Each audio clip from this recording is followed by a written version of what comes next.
bila tiada siapa untuk kita bersandar, masih ada lantai untuk disujud. I think that's a powerful quote yang bila saya dengar dulu, I think emotionally cara buat kerja kita lain, cara fokus kita lain, kepercayaan kepada kita lain, kepercayaan kepada kuasanya, percaya yang ada Allah kat situ nak membawa kita. I think momen-momen macam tu you kena realise. Hanya di kau seorang saja, gemalah hati pujaanku sayang, dan pelih pula rawatku duka. Ready footing? Green test 1, take 1. Action. Welcome back to podcast Hanya di Kau. Macam biasa bersama dengan saya Yusri, dan hari ni kita ada guest yang kita datangkan khas untuk kita borak santai-santai dengan beliau, Dr. Latif, guys. Thank you jemput saya. Sihat? Sihat, Alhamdulillah. Terima kasihlah sudi jemput untuk Hanya di Kau, podcast Hanya di Kau. Podcast ni memang kita orang jemput hanya orang-orang yang hebat. Claim. Saya memang check senarai jemputan dan saya dapat pastikan perkara tersebut. Okey, kita terus lah, Doktor. Ya, okey. Okay. Sekarang umur Doktor dah 49. Doktor seorang cakap perlahan sikit. 49. Okey. Doktor seorang pensyarah mention Ya. dan juga pengarah UKM Global. Ya, betul. Ya. Okay, so kita orang nak tahu sikit lah, UKM Global ni sebenarnya apa?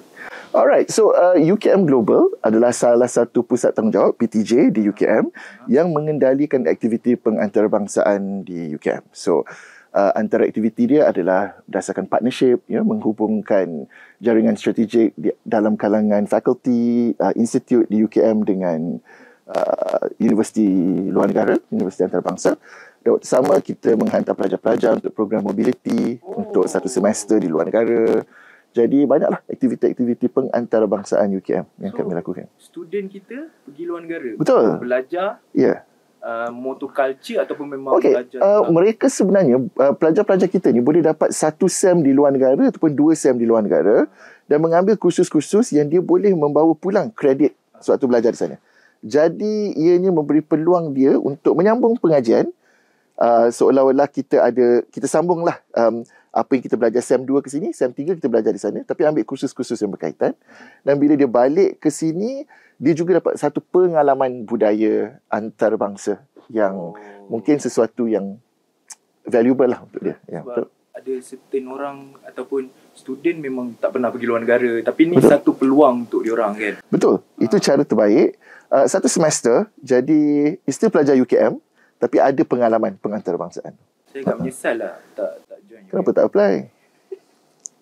Banyak sangat cerita. Okay. Boleh. Doktor dibesarkan di TTDI. Tapi saya dapat tahu doktor lahir kat Pahang. Ya, saya anak Pahang, 06. Oh, ya? IC saya, ya. Dekat mana? Kuantan, Hospital Besar Kuantan. Macam tak percaya, betul tak? Sebab dia macam tiba-tiba di Pahang. Betul. Lahir kat Pahang tapi dibesarkan di TTDI. Betul. Sebenarnya masa tu ayah saya dia posting di Kuantan. Jadi kami 3 beradik, seorang dilahirkan di Selangor, seorang kat Melaka, seorang dekat Kuantan. Saya lah Kuantan. Boleh cakap Pahang? Logat kurang sikit lah. Tapi Sekadar quiet. Memanglah Yusuf faham. Tapi saya sampai sekarang saya penyokong bola sepak pasukan Pahang. Dan mungkin mengejutkan. Saya memang dari dulu masa sekolah, sekarang saya dah kurang sikit lah berkecimpung dalam dunia bola sepak. Tapi dulu memang saya minat betul, saya sokong pasukan bola sepak Pahang. Memang everything about Pahang saya akan tahu. Sebab dilahirkan di sana. Dilahirkan, tapi masa tu, zaman tu ada Zainal Abidin, ada Abdullah Saleh, ada Yunus Alif. Semua masa tu memang, mungkin tak lahir lagi. Zaman tu nama dia Liga Semi Pro. Oh, bukan Liga Malaysia. Bukan. Nama dia Liga Semi Pro sebelum kita be full professional bola sepak. So saya memang gila bola. Gila tiap-tiap minggu tengok kedudukan semua. Tapi saya ni kaki bangku sikit lah. Bukan bangku lah, kaki level sofa IKEA lah, bukan bangku je lah. Memang tak bergerak je lah. Bukan bangku biasa lah. Memang. Doktor. Tapi saya dapat tahu juga. Doktor boleh cakap logat Kedah. Mesti pula? ya. Sebab arwah bapa saya daripada lahir di Kedah, Alok Start. Mak saya orang Penang. So, kami orang utara. Kami memang boleh cakap Kedah. Kat mana kami berada pun kami boleh cakap. So kat rumah memang cakap Kedah. Semua family saya kat rumah semua cakap Kedah. Tapi dekat sini lain lah. Cara kita lain lah. Kalau kita nak cakap Betul. Kedah nanti kita kena apa? Orang cakap pakai Boleh. bahasa. Kena tahulah. Sesuai lah. Betul, okey. Doktor degree dekat UK. UK, betul. Betul. UK. So macam mana? Sebab biasa saya dengar lah. Saya personally dengar orang master dekat luar. Okay. Ataupun PhD dekat luar. Macam mana doktor boleh degree dekat luar? Sebab saya bekerja keras. Tak adalah. Memang saya ada cita-cita saya lah. Sebenarnya kalau kecil cita-cita saya sebenarnya saya nak jadi peguam. Okay. Saya nak jadi peguam. Dari darjah 1 kan kita kena isi borang cita-cita. Tak tahulah zaman korang ada ke tak? Darjah 1 peguam, darjah 2 peguam. Semua nak jadi peguam. Dapat SPM, tiba-tiba tukar. So saya memang sebab masa tu dapat peluang untuk keluar negara. Ya, bawah tajaan JPA.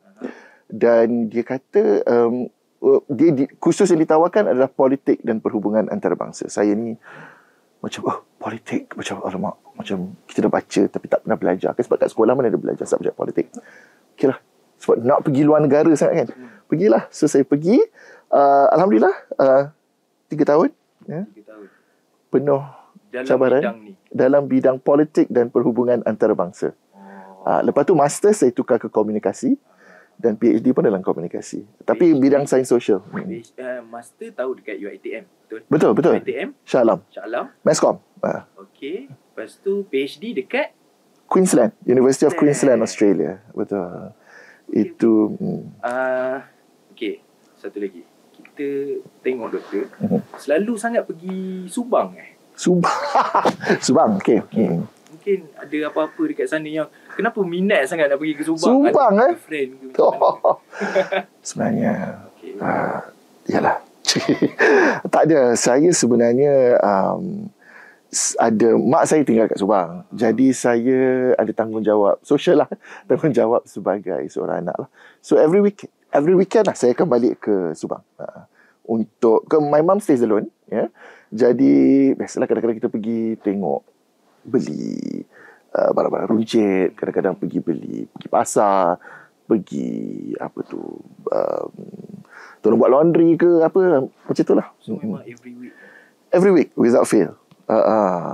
Anda saya pergi mana-mana lah, saya tak ada. Every week saya kembali.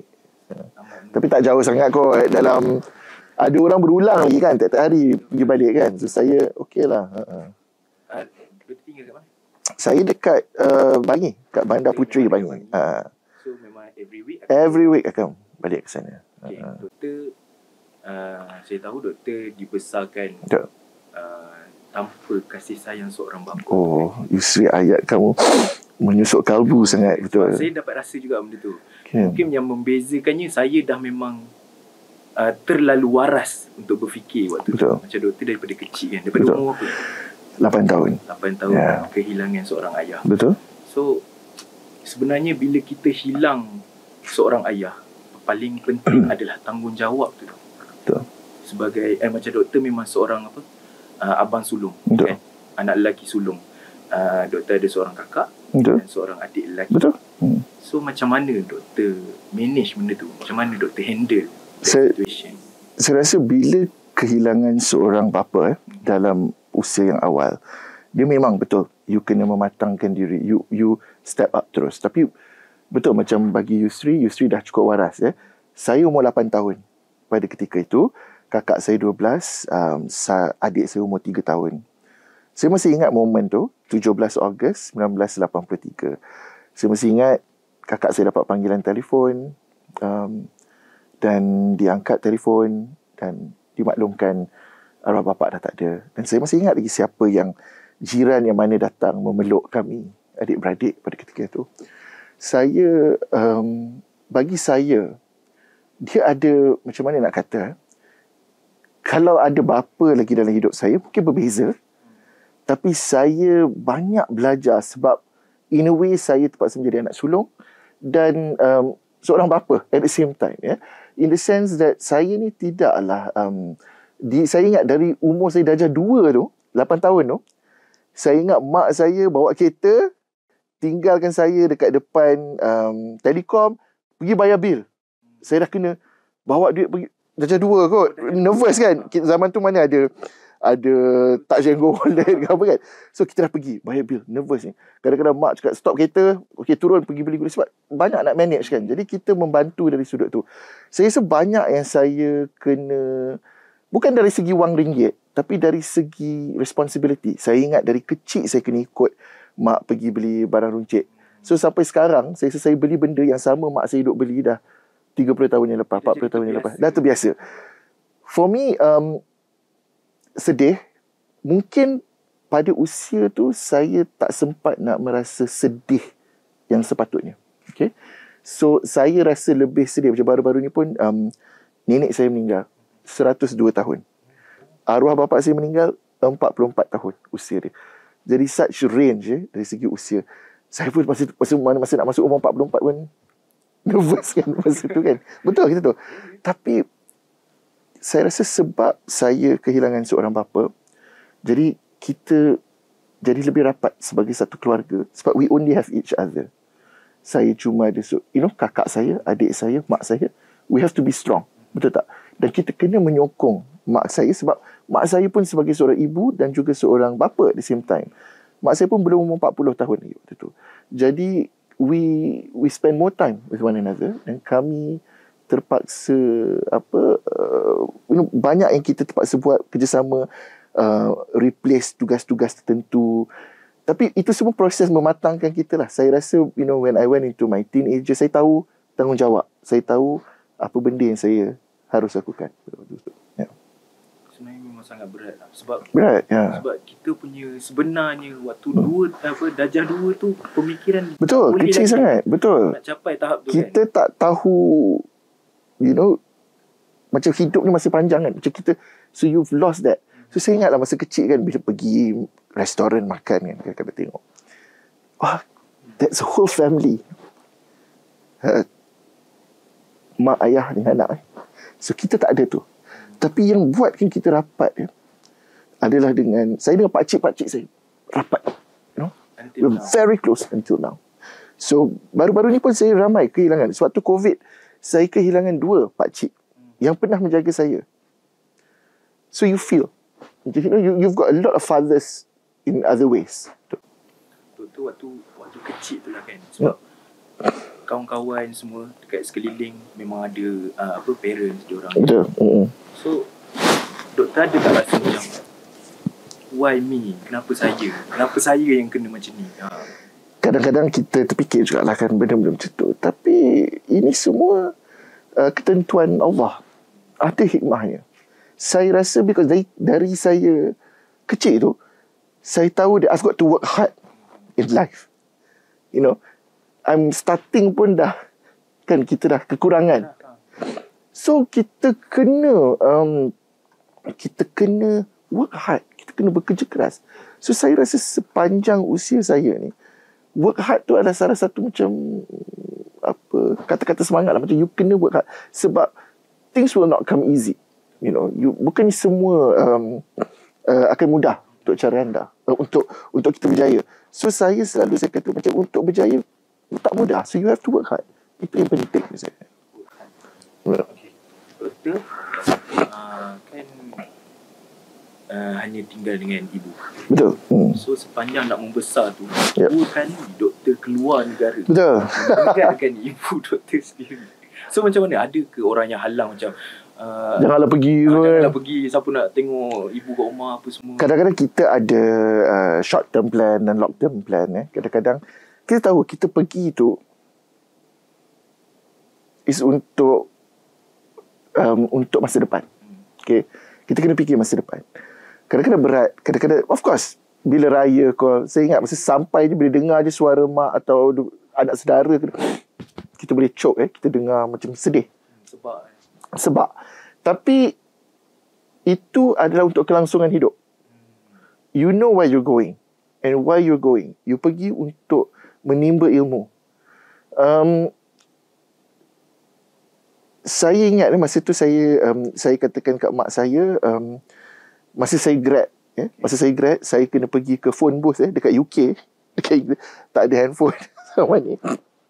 Tak ada email lah merah. Yang warna oren, yang merah dan merah ada merah. Pergi call, kata, mak, dah berjaya. Tak mau belajar. Dah cakap, tak mau lah. Dah suruh belajar sampai Menara Gading. Ni dah, this is Menara Gading. Lepas tu sambung belajar kan. Tapi masa tu saya rasa it's for your future. Tapi you can tell how proud your mom is.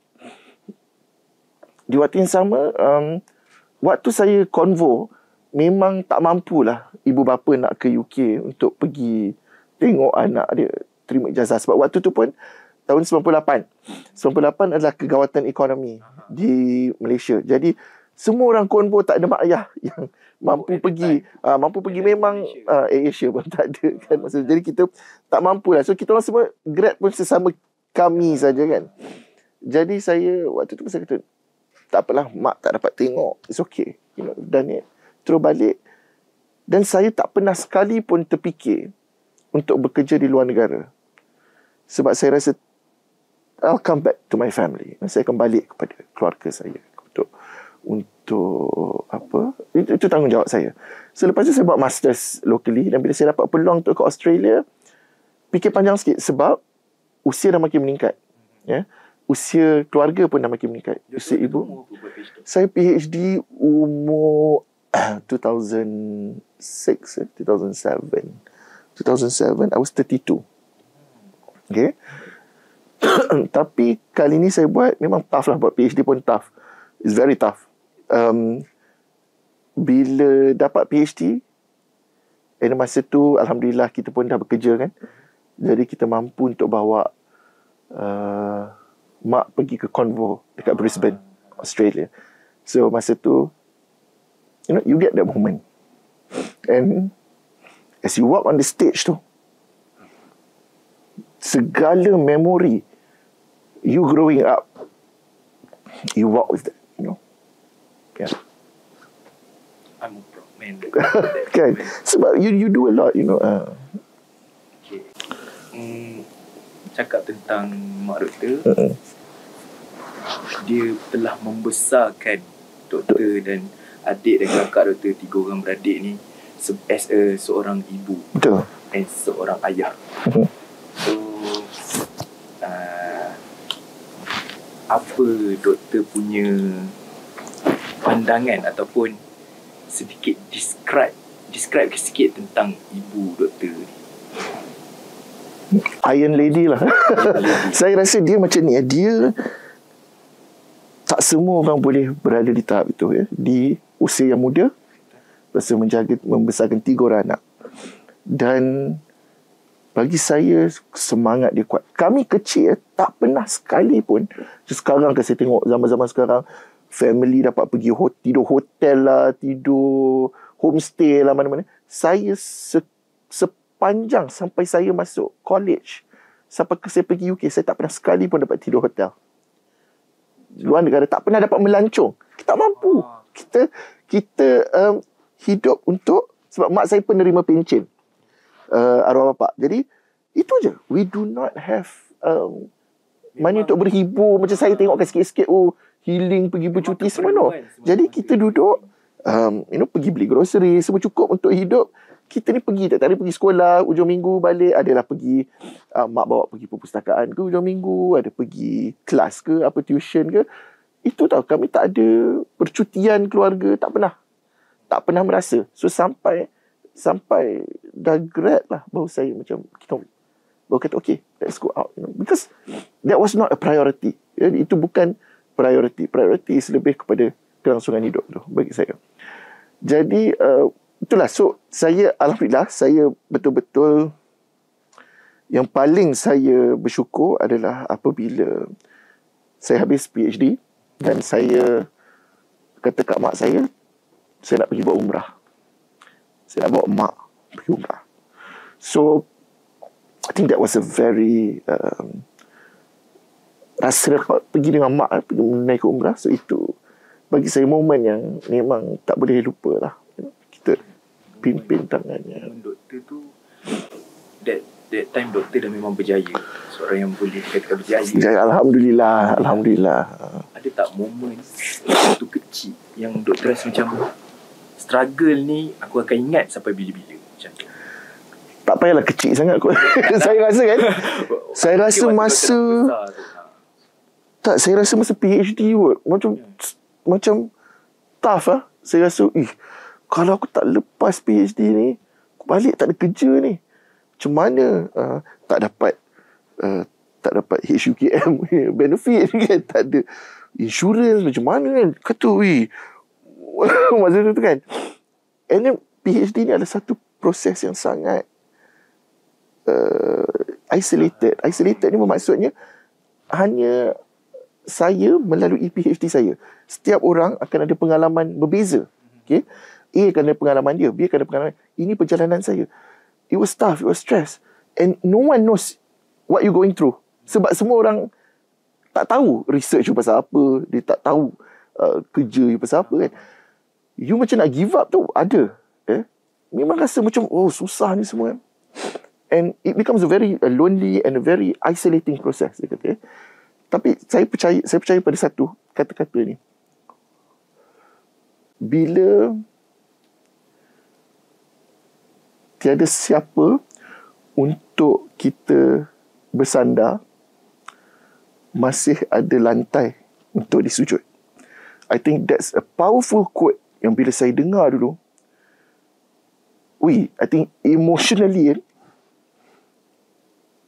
cara buat kerja kita lain, cara fokus kita lain, kepercayaan kepada kita lain, kepercayaan kepada kuasanya, percaya yang ada Allah kat situ nak membawa kita. I think momen-momen macam tu you kena realise. So untuk kita majukan diri kita, untuk kita sedar, sebab kita ni sebenarnya kecil je dalam dunia ni.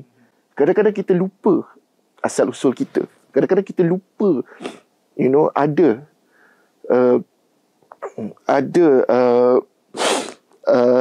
kuasa yang boleh sebenarnya memberikan satu harapan kepada kita, yang memberi jalan tunjuk. Saya terlalu, I think that was such an important quote lah. Sorry, saya pun dah tak tahu nak bercakap macam mana lah bahagian tu. Tapi saya pun akan pegang lah dengan tapi betul, bila saya baca ayat tu kan, wow, saya macam masa tu lah sebenarnya you are not alone, you are never alone. Ada Allah ada. Jadi percaya, always go back to Allah. Itu je. Sebab juga sebenarnya Inilah kena minta tisu dah ni kan. Kena minta tisu. Ada impian tau nak sama master, nak pergi PhD pula kan. Okay. Tapi itulah, mendengar tough tu agak takut lah. Tak ada. Dia macam ni. Seperti yang saya katakan, itu perjalanan saya. Setiap orang ada perjalanan PhD dia. Ada yang orang kata senang, second round boleh buat. Tapi setiap proses itu, sebab bagi saya buat PhD ni bukan saja menghasilkan tesis tau. Awak membina jati diri awak. Awak membina disiplin diri awak. Dan at that time awak sedar, how much do you want something? What are you willing to fight for?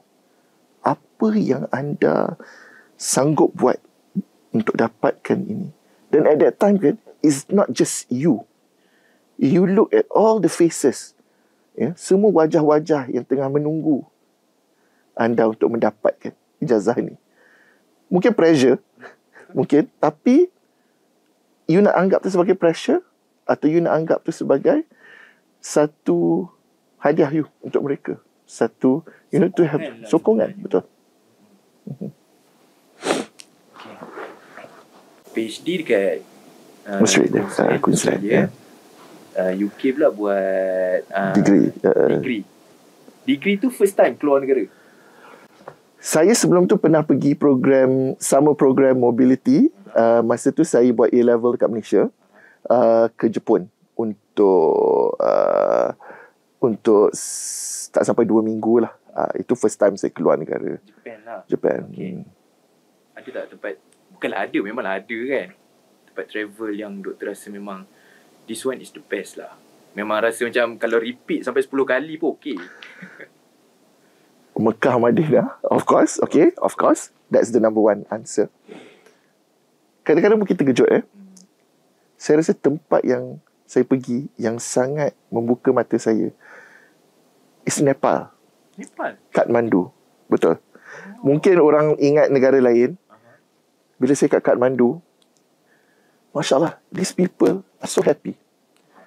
Diorang di luar rumah rumah diorang tak besar, tapi di luar rumah diorang bersembang, bercakap, jiran keluar-keluar rumah bersembang sambil menyuap anak makan, sambil pakcik-pakcik duduk bersembang dalam semangat kejiranan.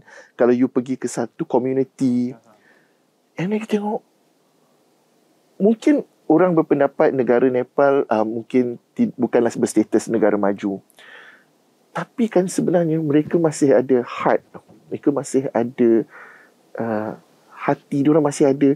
Diorang ni macam tak fikir pasal loan rumah, tak fikir pasal apa, diorang tak payah fikir benda yang kemajuan ni membuatkan kita terpaksa berfikir stres. Hidup dia orang saya tengok gembira, bersembang, berborak. Saya tak faham apa dia orang cakap apa dia punya berborak tu. Macam tak ada masalah dalam dunia.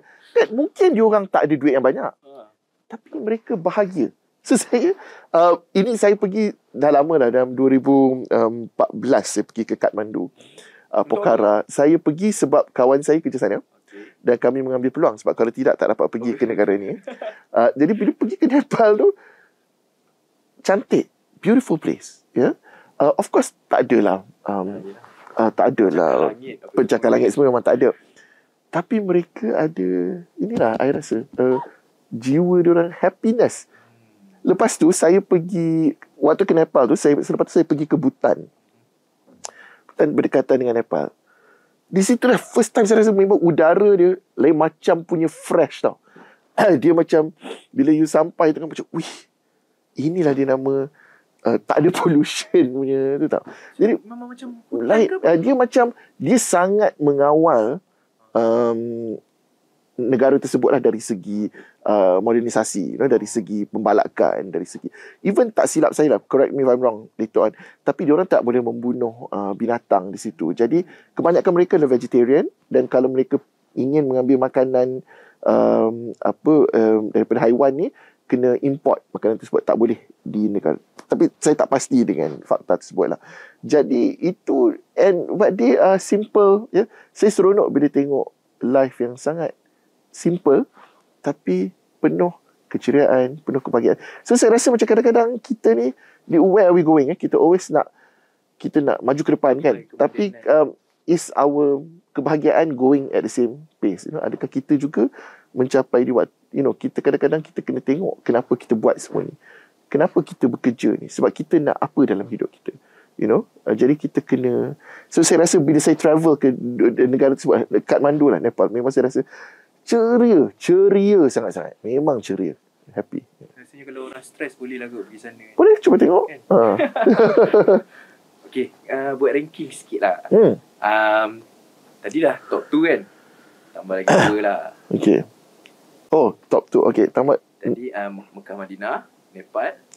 Negara yang mana saya pergi. Saya tak nak cakap Australia atau UK sebab itu saya bias lah. Saya duduk dekat sana sebagai pelajar kan. Saya akan cakap mungkin Germany. Saya telah pergi ke Frankfurt dan Hanover. Dan negara maju sangat. Tapi saya paling surprise tengok ramai orang Islam kat sana. Jadi makanan halal sangat banyak untuk dapat di sana. Jadi bagi saya, bila saya tengok tu macam, wow, this is kemajuan. Ini ramai migran dari luar yang datang, mereka yang beragama Islam. So saya tahun lepas saya 3 minggu bulan puasa saya di sana berkursus. Jadi saya duduk dalam community tu dan tengok, diorang pun ada juga buka puasa kat masjid, buka puasa dekat diorang tutup satu jalan tu dan diorang buat sesi buka puasa. This is in Germany. So benda tu memang terkejut juga lah saya tengok semua tu. Satu lagi I would say Japan lah. Jepun ni sangat menarik. Dia ada cara dia ada orang dia dengan cara pemikiran, budaya dia, bagaimana dia melihat, bagaimana kemajuan itu dengan disiplin orangnya, dengan tata tertib mereka. I think that's amazing lah bagi saya. Doktor ada tips tak? Travel. Sebab doktor memang selalu pergi sangat kan. Saya suka travel. Okay. Mungkin masa doktor travel tu lagi lama mungkin daripada masa di Malaysia. Tak adalah, mana ada. Saya kat sini. Saya apa-apa pun saya nak balik Malaysia. Malaysia ni is of course the best. Betul. Makanan semua seronok kat Malaysia. The best lah makanan. Yes. The best Malaysia. Makanan kita boleh ada. Betul. You want to go back. I think a lot of people nak balik ke Malaysia untuk makanan. Yeah. Makanan. Dan orang Malaysia ni dia ada satu warmth ni macam mana, dia ada kemesraan dalam orang Malaysia ni yang mungkin tak ada di tempat lain. Mungkin kadang-kadang kita tak sedar tu sampai kita pergi ke tempat lain baru kita sedar benda tu macam tak ada, you know. Okay. Tips untuk keluar negara, keluar. Bagi saya kena keluar. Kalau you tak keluar, you tak akan tahu kan. Pergi ke Singapura pun baru you tahu, tiba-tiba sampai, alamak, semua dah dalam bahasa Inggeris. Sign it. Baru cross je.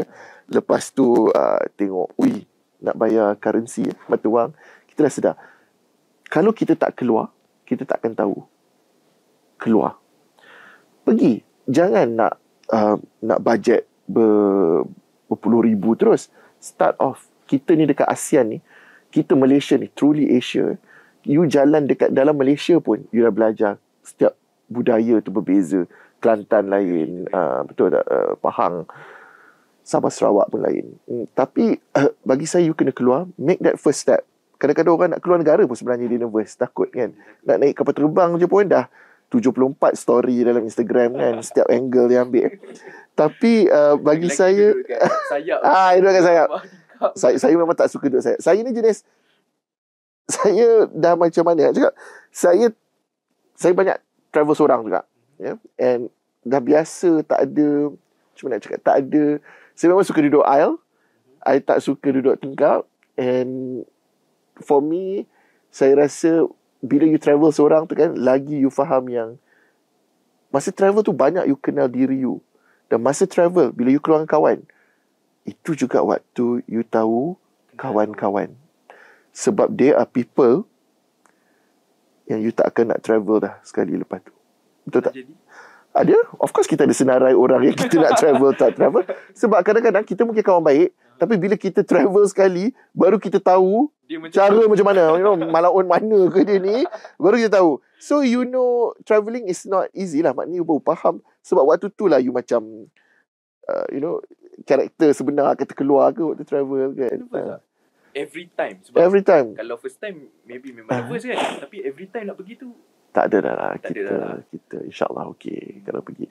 Kecuali lah kalau pergi negara-negara yang tengah memberontak ke, tengah ada isu ke kan. Tapi saya tak adalah. Setakat ni nervous tu tak adalah sangat. Kita dah tahu, macam kita dah tahu kalau nak pergi Australia, apa benda-benda yang boleh dibawa. Nak pergi Jepun, apa benda yang boleh dibawa. Macam Australia, jangan nak bawa rendang masuk. Jangan nak bawa susu ke masuk. Jangan nak bawa makanan tak declare, terus kena bayar beratus-ratus dolar.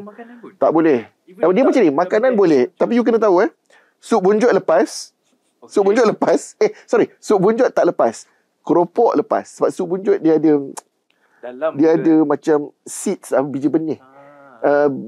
Apa macam rempah-rempah tu kan. Itu tak boleh. Tapi kalau keropok ke apa yang kering tu, ikan bilis lepas. Tak ada isu. Tapi adalah benda yang you tak boleh bawa. Ayam, daging, janganlah suruh mak ayah nak buat rendang ke, bagi yang tak lepas.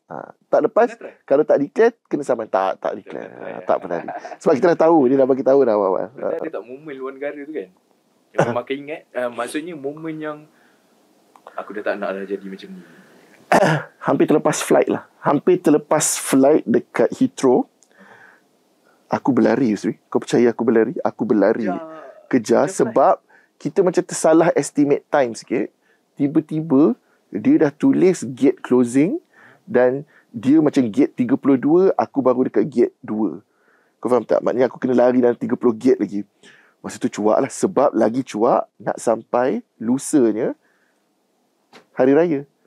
So kalau aku miss, ingat mampu ke nak beli tiket baru kan? Tak boleh. Jadi macam gila lah. Berlari, nasib baik gate closing. I was the last one in. Dan selepas tu saya sangat particular dari segi timing. Sebab saya masa tu kawan hantar dekat UK. So kita pun babai-babai sembang-sembang terlebih. Tak estimate yang bila nak chop pasport tu panjang gila queue. Nak dekat sejam. Sebab tu lambat. So kita salah time. So saya kata baiklah saya masuk, duduk kat dalam, relax, kena kopi kan, daripada saya nak berlari-lari macam tu. Tak ada kerja aku nak berlari dah kau. Usain Bolt pun kalah waktu tu. Okay. Kita sebenarnya banyak kita nak sembang. Betul. Kan? Tapi kita kena minum kopi lah lepas ni. Okay, kita nak sembang sikit. Okay. Tapi kita nak main game. Okay. Quick question. Alright. So doktor jawab je dengan pantas. Kalau boleh tak payah fikir pula. Okay. Tapi sebenarnya saya pun tak tanya pantas. Okay. Macam slow-slow. Tak adalah buzzer. Okay. First question. Masjid atau surau? Masjid. Masjid. Kenapa?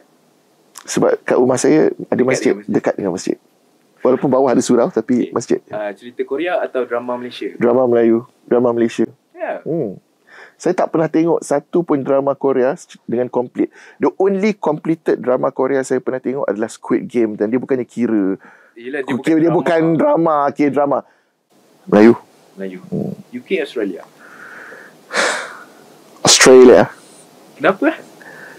Sebab masa saya pergi UK tu saya tak ada duit sangat kot. Bila saya pergi Australia saya dah ada duit. Saya sedikit bahagia. Ya.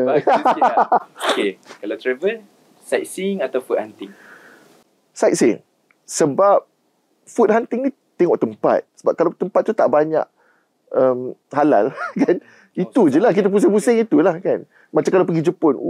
Pergi nampak tu. Lala pergi Family Mart beli dia punya sandwich telur je makan. Sebab dia tak banyak pilihan. Betul. Asia atau Europe? Asia. Asia berapa negara ada tu? Asia, saya dah complete ASEAN saya dah complete 10 negara ASEAN. Jepun, Korea. Saya tak sempat lagi ke Nepal. Saya dah sampai, Bhutan. Tapi saya tak sempat ke India, Sri Lanka, Pakistan, belum Bangladesh. Mungkin itu antara negara yang akan pergi. Ada perancangan InsyaAllah kalau ke situ pula. Kalau Europe? Tak lagi, Banyak lagi belum. Berminat juga ke Scandinavian countries ke. Doktor, kalau movie layan 3 movie yang dalam top list doktor lah, yang memang saran kau untuk tengok. Shawshank Redemption. Okay. Tengok lagi. The Help. Okay, tak tengok lagi juga. Dan The Rock. Mungkin pelik tapi semua zaman saya punya. Yang sekarang ni memang tak ada. Zaman sekarang saya lama tak tengok. Tapi kalau filem Melayu, boleh tak? Kalau filem Melayu yang saya akan recommend semua orang tengok, filem Chun. Aku tak tahu kau pernah tengok ke tak filem Chun. Filem Chun. Filem ni lakonan Remy Ishak dengan Maya Karin. Aku pergi tengok kat wayang 5 kali. Sebab dia cerita dia semua orang Kedah. Cakap Kedah, memang lawak, gelak-gelak. Memang best nak sorry, tak tahu boleh cakap ke tak. Best sangat-sangat. Apa kita ada? Ada everything ada. Best sangat-sangat. Itu saya 5 kali tengok kat wayang Chun. Dan satu lagi 4 kali saya tengok kat wayang Selubung. Ni bukan Sembilu Selubung. Selubung ni adalah lakonan M. Nasir dengan Diana Yusof. Ni zaman 1993 kau tak lahir lagi Saya pergi naik. Masa tu tak ada TGV, tak ada GSC So pergi ke Coliseum KL, pergi ke Odeon. Tak apalah, aku tak tahu kot semua ni. Pergi tengok wayang lah. Wayang yang ada kipas semua tu dulu.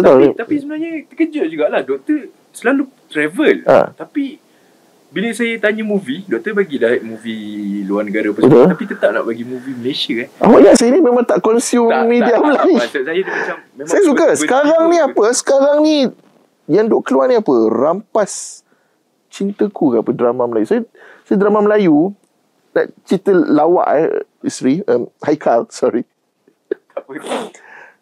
Masa COVID saya duduk seorang tau. Tiap malam drama pukul 7 tu, waktu bulan puasa, saya buka puasa dengan drama tu. Dengan drama tu. Aku tak ingat dah drama tu nama apa. Tapi drama tu mak dia Dinas, anak dia Syahrul Rizwan tu. Memang lawak lah. Okay, memang lawak. Zara Zia dia. Tiap hari masa COVID puasa, saya buka puasa dengan diorang tau. And then kan, oh my god, this is my family masa bulan puasa. So aku nak seorang. So bila dah habis cerita tu kan, Rasa kosong. oi, my god. Itulah dia. Itu memang lawak lah. Sebab macam tiap hari dia kata macam nak tunggu buka puasa. So kita tengok azan maghrib RTM. So tiap hari tengok tu lah. Banyak lah. Memang actually I consume lah. Saya sebenarnya saya start suka media Malaysia tu, media Melayu is when I study abroad. Saya masa tahun 1996 saya pergi ke luar negara, 98, jenis yang call mak, siapa menang juara lagu, Ziana Zain ke? Ziana Zain. Tak ni Siti Nurhaliza. Siapa Siti Nurhaliza ni? Serious? That time lah, 98. So kita lagi minat Ziana Zain daripada Siti Nurhaliza? No, Siti Nurhaliza yang sebab Siti Nurhaliza ada, that's why Ziana Zain. Saya sedih lah nak cakap, tapi because of Siti Nurhaliza, Ziana Zain tak menang, and Siti Nurhaliza yang naik selepas tu. Bukannya best ke tak, no one knows Siti Nurhaliza tu siapa sebelum 98. Jadi bila dia menang macam, ui, terkejut. Lepas tu dia jadi sekarang. So saya masih ingat zaman tu lagi. Momen tu lah. Momen tu.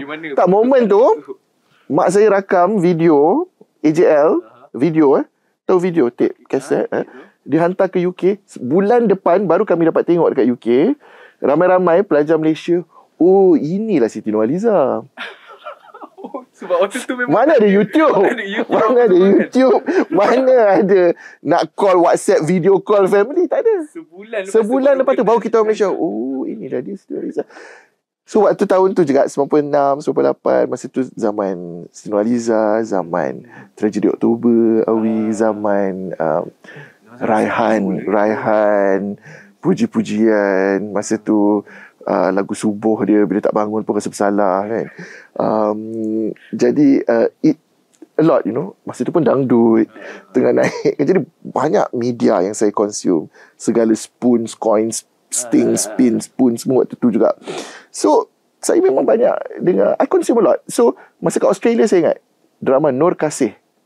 First time baru boleh tengok dekat Tonton sana, macam kita boleh tengok, wow, kita boleh tengok drama Melayu kat luar negara. Dia macam tu lah, macam Tonton atau yelah macam dulu dia tunjuk-tunjuk downloads and all that kan. So masa tu bagi kita, wah, boleh tengok. So memang berbeza lah dari saya masa kat UK dan saya kat Australia. Media consumption dah berbeza lah, Tapi when you outside, bila kita keluar negara, baru kita appreciate benda yang dekat negara kita. Kadang-kadang kita selalu terlupa tu.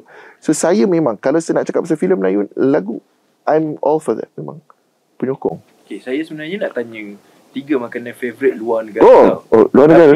Tapi sebab doktor memang, ya, tak yalah luar negara kan? Okay, saya akan Malaysia. Ayam masak kicap, gulai lemak, kari kepala ikan, nasi kandak. Tiga-tiga tu doktor boleh buat? Boleh makan. Boleh makan. Buat kurang lah. Buat boleh. Sebab kita bila dah pernah belajar kat luar negara, kita basic cooking kita lepas lah. Cuma bila balik sini, mak ada, kita tak nak challenge lah. 3 brand. Sebab saya selalu tengok doktor memang seorang yang segak. Orang utara pakai segak. Segak lah. Segak. 3 brand pakaian yang doktor pakai. Kau jangan. Sekarang aku sebut LG ni dari TikTok Shop, kau gelap pula kan? Tak apa. 3 brands I guess it would have to be Uniqlo, Muji, and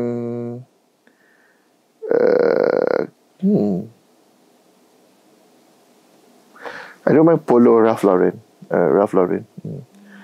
Faktornya bukan apa tau. yang tempatan ni tak ada saiz aku. Okey. Bukannya bunyi nak belagak tau. Bukan bunyi macam wow belagak kan.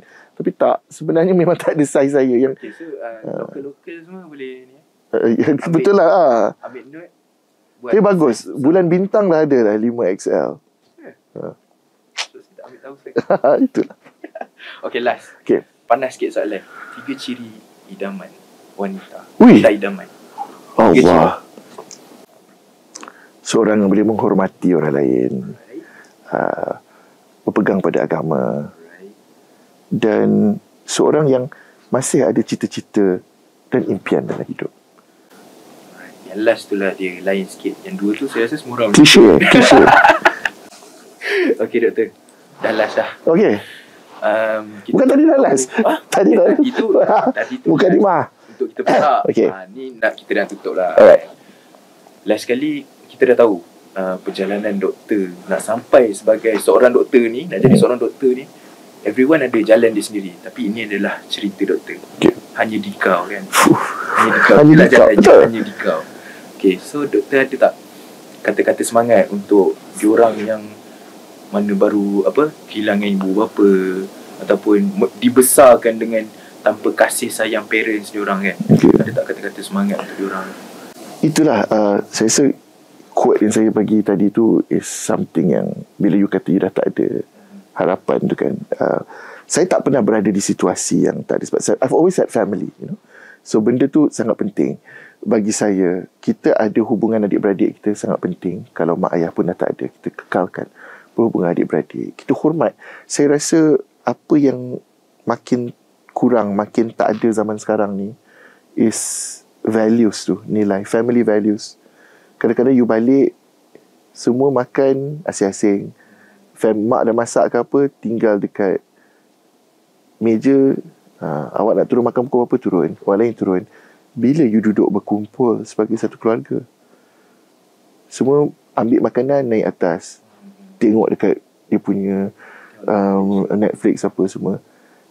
Dengan adanya platform streaming sebegini pun, bila kita duduk sebagai satu keluarga dan tengok TV, gelak ketawa ramai-ramai, semua orang makan sendiri, grab sendiri, semua orang consumption media dah sendiri. Bila kita nak duduk dengan keluarga kita, so bagi saya, setiap detik yang ada tu, hargailah. Spend your time with your family. Jangan, all the social media can wait, all the streaming can wait. Spend time with your family. Kadang-kadang kita tak sedar, bila kita dah kehilangan, baru kita sedar. Jadi bagi saya, itu adalah nasihat saya lah. Sebab kadang-kadang orang muda ni macam banyak fikir tentang diri sendiri. Dia tak fikir tentang pengorbanan. Kadang-kadang kita tak nak buat satu, but because of our family ke apa, kita kena fikir macam mana kita boleh bantu keluarga kita. Itu. Saya pun agak rasa jugalah. Sebab saya pun kehilangan ibu bapa dalam 2 tahun. Waktu tu saya second year buat degree kat UKM lah. Macam mana? How do you feel? Cik, kita dah tukar kerusi. Saya okay untuk How do you feel? sebenarnya at that time down lah. Memang down sangat-sangat. Sebab sebenarnya bila kita ada mak ayah ni, betul lah orang cakap, bila kita ada mak ayah, kita takkan fikir macam mana lepas kita tak ada tau. Kita betul. Sentiasa fikir yang ada je. Sentiasa akan ada. Sampai bila-bila akan ada. Tapi bila sampai je momen tu, rasa macam betul. And then kan, alamak, inilah realitinya. Inilah realitinya kan? Inilah realiti. Terus rasa macam nak buat apa-apa semua tak boleh. Betul. Lepas tu at that time pun lepas mak meninggal, ayah ada lagi. Okay. Dalam 3 bulan je. Lepas tu ayah pun meninggal. So dalam 3 bulan? Dalam 3 bulan. Masya Allah. Dalam 3 bulan ayah pula meninggal. Tapi Alhamdulillah ayah sebelum tu sempat buat umrah dulu. Sebab umrah tu pun ayah, yang lagi saya rasa macam betul-betul ni, sebab ayah cakap nak buat umrah lepas mak sihat. Tapi mak pergi dulu. Lepas ayah buat umrah seorang. Lepas ayah balik umrah, seminggu lepas ayah balik umrah, ayah meninggal. So memang sempat buat umrah terus. Alhamdulillah lah dia. Sempat. Lepas tu at that time, the real moment yang rasa macam nak berdiri pun tak boleh waktu tu. Tapi sebab saya dah memang betul-betul boleh berfikir waras, so kesedihan tu memang jadi macam sangat betul. Macam tak boleh brain lah benda tu Betul. sebenarnya. Macam this is it. Inilah life kan. Betul. So sebab tu lah saya rasa waktu tu rasa macam nak berhenti belajar. Memang rasa macam tak boleh lah. Sebab saya pun sama macam doktor, jadi abang sulung Kepada adik-adik. kepada adik-adik. Even saya ada kakak 2 orang, tapi saya Yalah, lelaki kan, tanggungjawab. So saya lah yang jadi macam nak tengok kakak. Alhamdulillah kakak saya dah kahwin seorang. Okay, dah ada family lah. So kat situ dah macam kurang sikit lah beban dengan ada bantu abang ipar apa semua lagi kan. So memang bersyukur lah. Tapi sampai ke hari ni dapat rasa hikmah tu sebenarnya. Betul. Why Allah tarik nyawa dia orang dulu. Betul. Ada something yang Allah nak bagi kemudian. So sebenarnya Kena berpegang pada tu. Kalau tidak, boleh jadi, orang kata boleh jadi mental, boleh jadi kan gila memikirkan benda tu. Tapi betul, whatever you do sekarang, walaupun ibu dan ayah tak ada dekat sini, you know they will always be proud of you. You know, apa setiap yang awak buat tu, awak fikir pengorbanan diorang untuk memberi awak peluang. So sekarang awak dah graduan. You know, when you continue on. Saya pun masa saya dapat PhD saya, nama arwah bapa saya Ahmad Abdul. Bila dia bagi kepada saya surat PhD thesis saya, dekat sana thesis dia yang print tau, dia bagi kat kita. Dia tulis dia Dr. Ahmad Abdul. Sebab nama saya Abdul Latif Ahmad. Tapi bila dia surname family name tu balik, dia jadi dia Ahmad. So olah-olah saya rasa masa tu detik itu adalah dedikasi saya kepada arwah bapa saya. This is also yours. Okay. agak emosional lah. Itulah kan. Ni baru ini kan. Ni episod pertama baru ni kau Yusri. Okay. Thank you so much doktor. Terima kasih menjemput saya. Yeah. Hoping for the best untuk Hanya di Kau. Thank you. Okay. Hoping for the best untuk doktor juga. Terima kasih for you as well. Doktor lepas ni ada apa-apa ke? Kalau tak kita secangkir kopi. Oh boleh. Secangkir kopi is always harus. So korang walaupun kita tak ada bahu untuk bersandar, tapi ingat kita sentiasa ada lantai untuk sujud. Betul? Okay. So thank you. Subscribe, like, share, komen. Untuk next episode kita jumpa lagi lepas ni. Next episode. Thank you so much. Podcast Hanya di Kau. Bye bye.